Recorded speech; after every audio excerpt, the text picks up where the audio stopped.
So I'm going to start off with a steak, because we all cook steak very, very regularly, right? So I've got some beautiful New York strip steaks. So let's get those off the plate.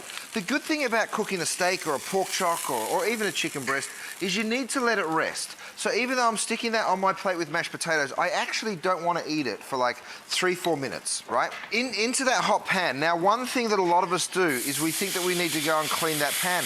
No, you guys, what you want to do is you want to take all the flavour off the bottom of the pan. We call it a fond, right? So that's all those little caramelised bits on the bottom. That's all the flavour, right? So the red wine does two things. It adds a little bit of sweetness, but also some acidity. So you want to reduce that red wine. Then you add some beef stock. Right, so we're going to let that reduce, and then we're going to add a little bit of butter. We're going to whisk that together, right? And that butter helps to thicken it. And then you end up with this beautiful sauce. I'm going to pour it over right now. And there's a few little bits in there. Don't worry, you don't need a strainer. For a steak, a cold sauce. So I've got a little bit of mascarpone, right? I'm going to add a little cream.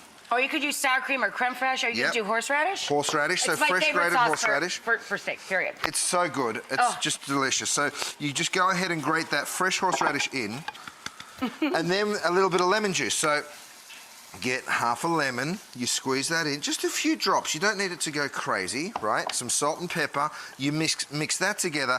So that's a nice sort of cold alternative. I'm taking my pork chops out of my hot pan and I'm gonna run them down here and sit them on my plate, again, to allow them to rest while I make my sauce. So over here, we put, in the same fashion. A little cider. A little cider. So instead of red wine, we're using a little cider. Again, hear that scraping? You wanna do that because you wanna lift up all of that flavor. Color and the flavor with the fond. Then I add some of this beautiful stuff, which is mustard. Dijon mustard. And add plenty. Don't be stingy with the Dijon. You want that spice, you want that pepperiness.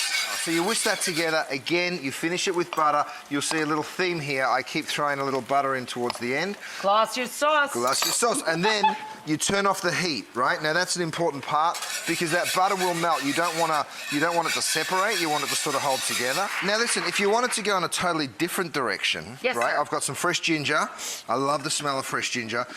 And a similar thing, we're going to make a cold sauce, so really, really simple.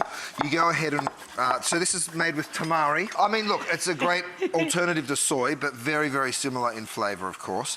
So a little tamari, I've got some lime juice, a little sesame oil, and this is just one of those dishes. Don't overdo it with the sesame oil. You need like a little goes a long way. A dozen drops and that's it. Fresh sesame seeds that have been roasted, that's an important part there. Give that a whisk, and you've got a super simple sort of Asian-inspired dressing that works as a sauce as well. It's a mushroom sauce to go with chicken breast. So we've thrown some chicken in there.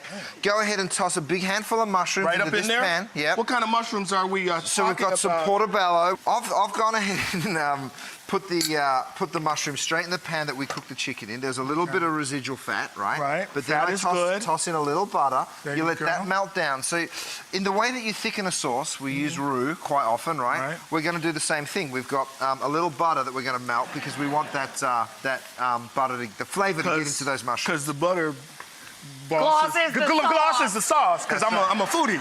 The next thing you want to add is a little shallot. Okay. And then a little garlic. We're going to grate. A lot of garlic, man. Get up in there. Yeah, get up in there with the garlic. Garlic is sexy. Wait, what you doing to my dish? Just a teaspoon of flour, right? Toss that together. Starch. You want some hot sauce? Put it in, baby. No, I think it's a good idea. A little bit of spice. Why not? The only reason why I said no, because a lot of hot sauces are made with vinegar, and sometimes that can overpower sauce. He's got... Then you put in the chicken stock, right? Okay. Oh, God. You put in the chicken stock, you let that come to the boil, that's going to thicken nicely, and it's going to look just like this. And it's going to look like this. Thank God we have another one. Put the parsley in this one. Wait, whoa. Oh, my God. Okay. All right, what's sauce number 6 there, Okay, Curtis? so sauce number 6 is super easy, and you're going to do it. Okay, let's do it. Throw all this stuff in that blender. I'm moving over here. All of it. All of this? What is this? So there's some ginger, there's some peanuts that are dry roasted, some cilantro, some mint, just some put it jalapeno. Yeah, I know how to work all this. And jalapeno. That's it. Here we go. Nice job. You blend that up. A little bit of water? A little bit of... Rachel, please. A little bit of water? I'm just guessing. Thank it's on the you. counter. Hit it.